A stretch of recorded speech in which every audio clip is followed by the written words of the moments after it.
Fala pessoal, tudo bem? Olha só, consegui descolar aqui uma forma de interagir com vocês, pelo menos provisoriamente, até que as aulas retornem. Não garanto que eu vou conseguir fazer isso sempre, mas é uma forma da gente manter o conteúdo andando. Quero dizer para vocês fazerem as listas do Conexa, lerem os livros e os textos que eu coloquei e também que vocês façam aí o videozinho animado sobre cangaço. Como a gente parou falando da crise da República Oligárquica, o que eu resolvi fazer? Vamos adiantar algum conteúdo de Vargas aqui para que vocês tenham um direcionamento a respeito dos estudos de vocês, né? Como a gente estava falando, a partir de 1929 há uma crise da República Oligárquica e aí vai ser montada pelo Antônio Carlos, deputado mineiro, né, um político mineiro de extrema relevância. Ele vai ficar extremamente incomodado com o fato de que as oligarquias paulistas não o nomearam como próximo candidato a presidente. Isso foi feito pelo Washington Luiz. E ele vai montar uma aliança para ir contra essas oligarquias paulistas.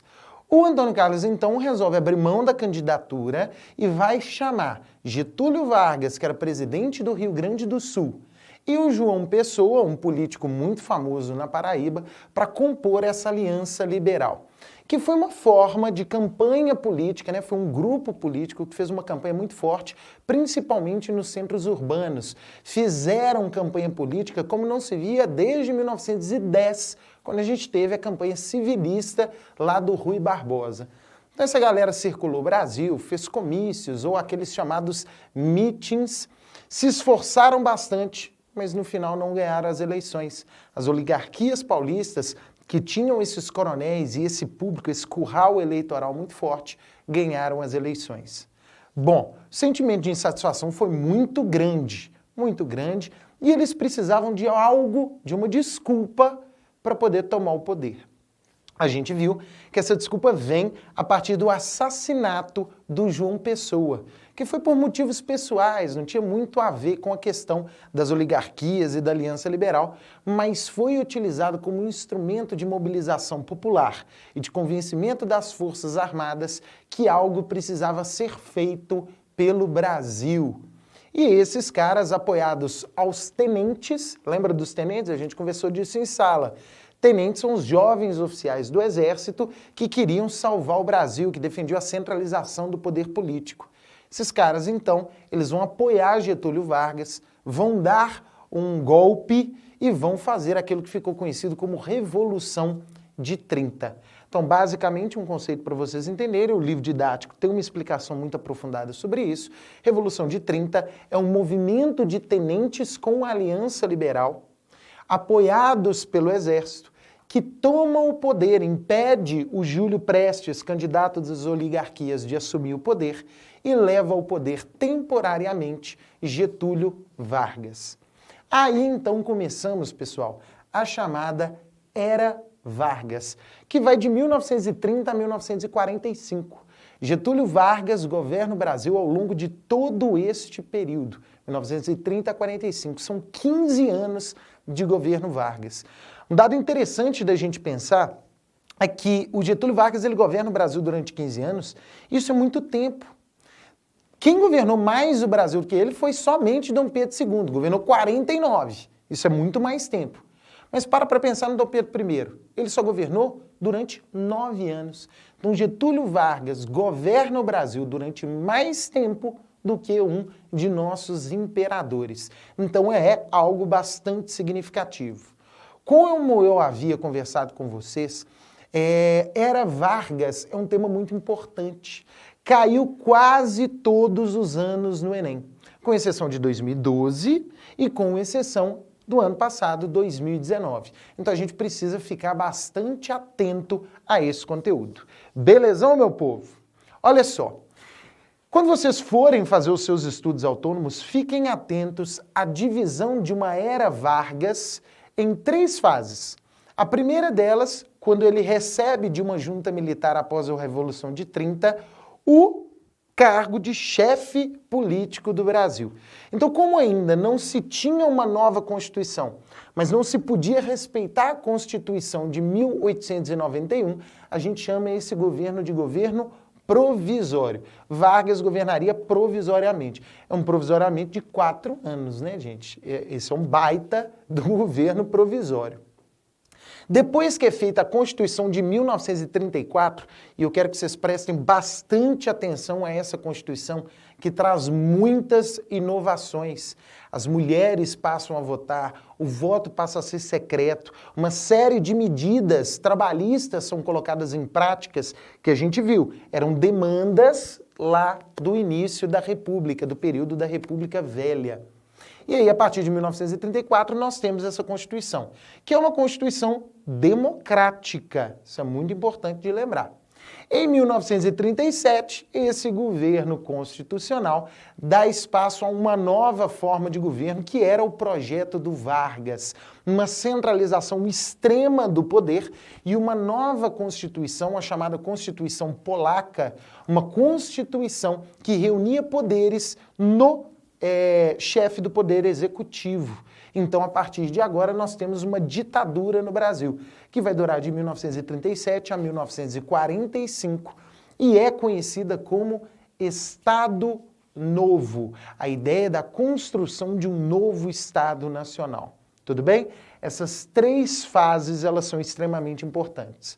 Hoje, a gente vai lançar um olhar para vocês começarem a estudar sobre o governo provisório. Bom, vamos entender então o que Vargas vai fazer nesse momento. Para pensar que sem uma Constituição, qual que é a forma que um presidente tem de governar? Ele vai governar por decretos-lei. O que é isso? Ele tem a caneta na mão e ele vai dar canetada mesmo, são decretos. Ele tem o poder de fazer leis a partir da sua vontade individual, sem necessariamente o apoio de um Congresso. Porque não tem uma Constituição para pensar. Então, o que vai respeitar? Não tem como. O Vargas, então, começa a dar um tanto de decreto, a organizar a administração do Brasil a partir daquilo que antes se tinha proposto na Aliança Liberal. Lembra? Centralização do poder político. Gente, essa é a marca de todo o governo Vargas. Uma tentativa insistente de centralizar o poder político. Mas, Verdinho, o que é centralizar o poder político? A gente viu que lá na República Oligárquica nós tínhamos uma descentralização a partir da política dos governadores e da República do Café com Leite. O que acontecia? O presidente da República ele dava autonomia regional. Lembra daquela pirâmide que a gente desenhou em casa? Lembra daquela pirâmide que a gente desenhou em sala em casa? Né? Eu estou aqui na quarentena, estou até começando a dar uma perturbada. Mas a gente desenhou em sala essa pirâmide, dá uma olhada aí no seu caderno, que deve estar na sua casa, junto com você, que o presidente da República, ele dava autonomia regional aos presidentes de Estado, como eram chamados, e aos demais deputados, prefeitos e, obviamente, aos coronéis. Qual que é a ideia agora? A ideia do Vargas é centralizar novamente esse poder político, é se opor às oligarquias. Então, olha aqui o que ele faz, olha. Ele vai começar a centralização desse poder e um dos pontos fundamentais disso é a nomeação de interventores. Quando Vargas assume, quem está no poder nos estados? Os membros das oligarquias. Obviamente, opositores a uma política de centralização proposta pelo Vargas. O que ele vai fazer? Por meio de decreto, por meio daquela canetada, ele vai nomear pessoas de confiança para cada um dos estados. Pessoas que estivessem submetidas ao seu projeto político e não mais ao projeto político das oligarquias. Existe uma questão do Enem de tempos passados que narra, inclusive dá para você achar fácil, eu vou colocar também no Conexa para vocês, que fala sobre a queima das bandeiras dos estados. A ideia, isso acontece posteriormente, mas a ideia era queimar as bandeiras dos estados e ter uma noção de que era necessário construir uma nação brasileira única, sem especificidades, sem esse poder descentralizado. Então, nomear interventores é uma ação de centralização do poder político. De boaça? Bom, Quem são esses interventores? Grande parte deles, gente, são antigos tenentes. Lembra que eu falei com vocês em sala, quando a gente estudou a revolta do 18 do Forte de Copacabana? Pois é, o Vargas, ele apoiado pelos tenentes, vai fazer o quê a partir de agora? Ele vai tornar esses tenentes heróis e vai chamar esses caras para terem cargos no Estado, terem cargos no governo. Boa parte desses interventores, inclusive, são ex-tenentes, que agora, né, já estão um pouco mais velhos, alguns são capitães, outros vão ganhar títulos, né, títulos não, patente de major e por aí vai. Isso é muito importante. Tem uma coisa que sempre cai nas provas, sempre aparece nas questões e que é muito importante que todo mundo lembre, que é esse ponto daqui, ó. A criação do MTIC e a criação do MESP. Mas, Verdinho, que sigla que é essa? Acompanha comigo aí e anota no seu caderno. MTIC é o Ministério do Trabalho, Indústria e Comércio. Lembre-se de que um dos projetos fundamentais de Vargas era a industrialização do Brasil. Ele queria industrializar, modernizar, inclusive, lembre-se, o protagonismo para o Vargas do desenvolvimento econômico, do desenvolvimento social, político, se dá muito mais no espaço urbano do que no rural. Tanto é que a gente vai ver, quando ele cuida do trabalho, ele cuida muito mais do trabalho urbano do que do trabalho rural. Não que ele deixe de lado, isso é muito importante. Então, o Ministério do Trabalho, Indústria e Comércio, ele tem a função de trazer para a esfera federal aquelas demandas, aqueles problemas e aquelas questões que antes eram tratadas nos estados. Lembra que quando a gente estudou o movimento operário, eu falei com vocês, olha, mesmo com todo esse movimento operário, o que acontece são leis trabalhistas feitas regionalmente. Pois é, o que o Vargas faz? Ele começa a tirar dos estados e trazer para o governo federal. Então, o MTIC, ao mesmo tempo, uma forma de cuidar do trabalho, da industrialização e do desenvolvimento econômico nacional a partir de um poder político centralizado. MESP, Verdinho, o que é MESP? Anota aí, puxa uma setinha aí no seu caderno. MESP é o Ministério da Educação e da Saúde Pública. Educação e saúde pública juntos, Verdinho? É isso mesmo. Primeiro de tudo, se pensava o seguinte, educação. Era necessário construir uma educação nacional, voltada para os valores patrióticos, que constituíssem uma identidade nacional única. Gente, aquele esforço de construção da identidade nacional do modernismo, ele não se apaga. Só que ele vai ser apropriado pelo governo Vargas e ele vai tentar construir uma noção única de cultura, uma noção única de identidade, que seja brasileira. Então ele vai pegar, inclusive, elementos regionais e fazer, olha, isto é ser brasileiro. Construir a ideia de nação era fundamental. Quando a gente se pergunta, por exemplo, o que é ser brasileiro? A gente fala o seguinte, olha, brasileiro gosta de futebol, come feijoada, gosta de carnaval, de samba, samba no pé, né? Tem gringo no samba, é sinal que o gringo não sabe sambar, porque quem samba é brasileiro. Isso tudo é uma construção de uma noção de nacionalidade que vai ser muito, muito em função do projeto varguista. Então a educação ela estava voltada para isso. Além disso, fica atento à ideia da saúde pública. O Brasil ele vivia nesse período uma série de endemias, desde a República Oligárquica. O que são essas endemias?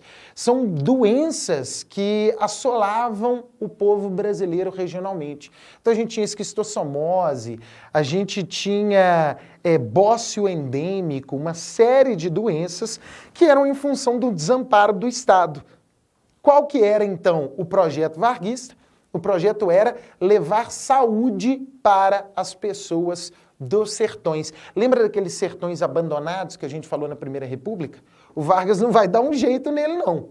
Mas o projeto dele, aqui no Ministério da Saúde Pública, Educação e Saúde Pública, mas a parte de saúde pública era levar os braços do Estado onde antes o Estado não chegava.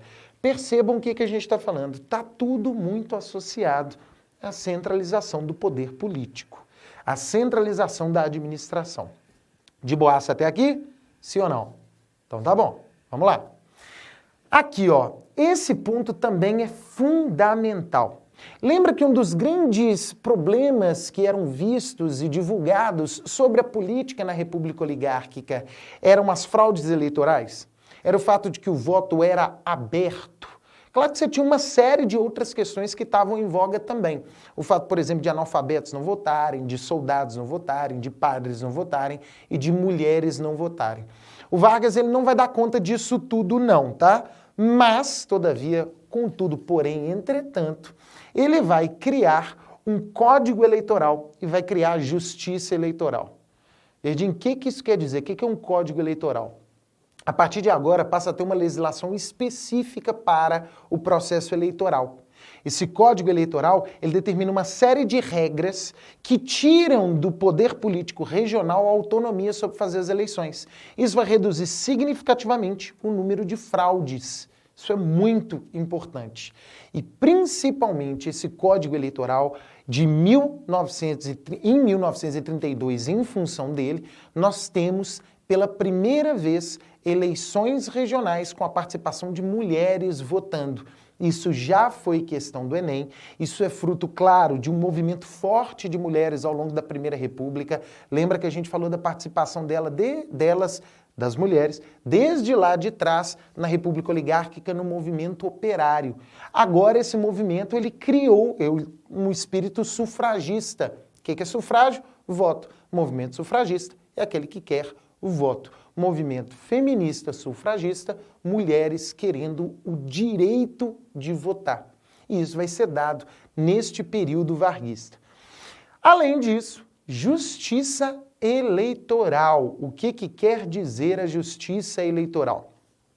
Como eu falei, quem cuida mais das eleições não são mais os políticos. Quem cuida agora das eleições são juízes especializados. Agora é do poder judiciário e, obviamente, um poder para as eleições, para cuidar deste processo, tirando, então, aquela autonomia dos grupos políticos dominantes de cuidar das eleições. Então, isso aqui é algo fundamental. Verdinho, você está falando um monte de coisa boa, né? Vargas foi muito bom. Bom, primeiro de tudo, ser bom ou ser ruim, é claro que é uma opinião, tem coisas que são gerais, não tem como você discordar da importância de mulher votar. Mas essa centralização extrema do poder político, por mais que solucione alguns problemas vistos na República Oligárquica, eles vão criar um espírito de centralização, um espírito personalista, que mais tarde vão levar à construção de uma ditadura por Vargas a partir de 1937. Mas a gente chega lá depois. Bom, o Vargas, ele toma essas medidas, modifica a administração, e isso é sempre muito importante da gente lembrar. Porém, todavia, contudo, entretanto, ele está demorando demais a convocar constituinte. Ele está demorando demais a fazer uma constituição. E isso incomoda principalmente quem? A elite paulista. A elite paulista que perdeu o poder econômico em função da crise do café motivada pela crise de 29 e a crise da Bolsa, e está perdendo poder político, porque o Vargas tirou o interventor, o presidente do estado de São Paulo, que a gente chama de governador hoje, e colocou um interventor da escolha dele. Tem a ver também com o fato de que Vargas não convoca uma constituinte, porque para eles era fundamental, beleza, parabéns Vargas, parabéns toda a revolução, mas e aí? Quem vai ser o próximo presidente? E o Vargas adia, passa 1931, chega 1932 e São Paulo não dá mais conta de esperar. É neste momento que a gente vai ter, em 1932, uma guerra civil dentro do Brasil. Pois é, a gente fala sempre, o Brasil é muito pacífico, o Brasil não tem guerra. Olha o tanto de guerra que a gente está falando até aqui. Olha o tanto de conflito na República Oligárquica e aqui uma que vai acontecer perto dos centros de poder político e econômico do Brasil. Vai acontecer na cidade de São Paulo, no estado de São Paulo, isso vai se afastar um pouco para algumas regiões próximas a Minas, mas é a Revolução Constitucionalista de 1932. Gente, o que é Revolução Constitucionalista? É uma revolução que quer uma Constituição. Em 1932, São Paulo se coloca contra Vargas. E se coloca contra como? Bom, primeiro eles montam uma liga pró-constituinte.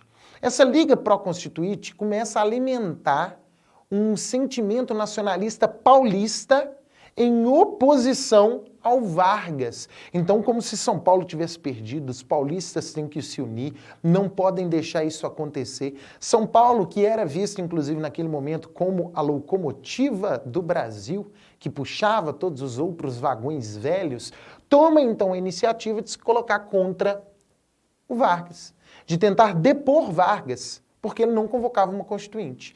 Resultado disso, guerra civil. Tropas do governo federal associadas ao Vargas vão entrar em conflito com um exército formado pelos paulistas. Eles colocam até uns cartazes, eu vou colocar um cartaz desse aqui para vocês no Conexa. São cartazes muito parecidos com aqueles que os Estados Unidos usam de convocação da população na guerra. Sabe aquele tio Sam quer você? Pois é, tem também aquele que é um cartaz paulista, né, que inclusive tem uma sigla, que é a sigla em referência aos nomes de jovens mortos em conflitos contra as tropas varguistas. E aí começa a alimentar um sentimento nacionalista muito grande. O que as provas podem cobrar de vocês? Isso é muito significativo, para pensar nesse nacionalismo paulista. Bom, tem os cartazes, né? São Paulo precisa de você, Brasil precisa de você, pá. E tem também a campanha Ouro pelo Bem de São Paulo. O que é isso? As pessoas, elas começam a doar ouro mesmo, aliança, elas começam a doar joia, começam a doar um bocado de coisa para financiar a guerra contra Vargas. Gente, é verdade que São Paulo vai conseguir grana, os caras chegam a agenciar compra de avião nos Estados Unidos, comprar armamento, é uma coisa... cenário de guerra civil mesmo. Boris Falso, dá uma olhada, eu vou ver se eu coloco o link também para vocês no Conexa.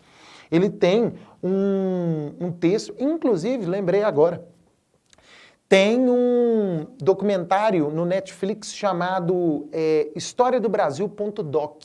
Não, desculpa, guerrasdobrasil.doc. E um desses episódios é sobre a Revolução de 1932, se eu não me engano, ou da Revolução de 30. Eu vou olhar e vou colocar aqui para vocês, de boa? Aqui, né? Igual blogueiro, vou colocar no Conexa. Bom, o que vai acontecer? Esse conflito é extremamente violento, mas Vargas sai vitorioso, porque ele tem as Forças Armadas do Brasil ao seu apoio, ao seu dispor. E o que se espera de Vargas nesse momento? Se espera que ele prenda todo mundo, mate todo mundo? Não. Vargas vai fazer o que ele faz de melhor ao longo desses 15 anos aqui que ele vai governar. O Vargas ele vai, claro, punir os principais líderes, mas vai se colocar à disposição de São Paulo. Olha que homem bom, que homem justo. Ele vai se colocar à disposição de São Paulo. O que ele vai fazer? Claro, pune, mas ele vai modernizar o exército brasileiro para ter ele às suas mãos. Vai convocar uma constituinte, olha que doideira. A guerra foi porque ele não convocava. Ele ganha a guerra e convoca a constituinte. É isso que ele faz mesmo. E aí ele vai criar também instrumentos de fortalecimento de São Paulo, de aproximação de São Paulo. Ele coloca o interventor paulista, como eles queriam, como os partidos paulistas queriam. E ele também vai aderir a uma política de proteção do café. Vocês sabem bem da história de que Vargas queima o café para beneficiar os empresários, os proprietários de terra, exportadores de café. Então, este cenário aqui é o cenário de implementação da era Vargas. O governo provisório ele tem este movimento como um dos principais aí para a gente pensar um projeto de centralização política do poder. Ok? A partir daqui, a Constituinte faz a Constituição de 1934, como eu falei anteriormente para vocês. Essa Constituição de 1934, ela coloca agora constitucionalmente várias coisas que ele fez durante o governo provisório. Exemplo disso, leis trabalhistas, ele tinha feito aqui no governo provisório, né? Ele cuida do trabalho e das eleições, olha o Ministério do Trabalho. Então ele faz uma série de leis trabalhistas e agora passam a ser constitucional. Só que há uma polarização política e ideológica. Mas isso a gente vai ver depois. Lembre-se sempre, tentativa de centralização do poder por Vargas, em oposição às oligarquias, e um projeto de construção de nacionalidade e industrialização. Beleza? Ô, gente, um abraço para vocês, ficamos por aqui. Tchau, tchau.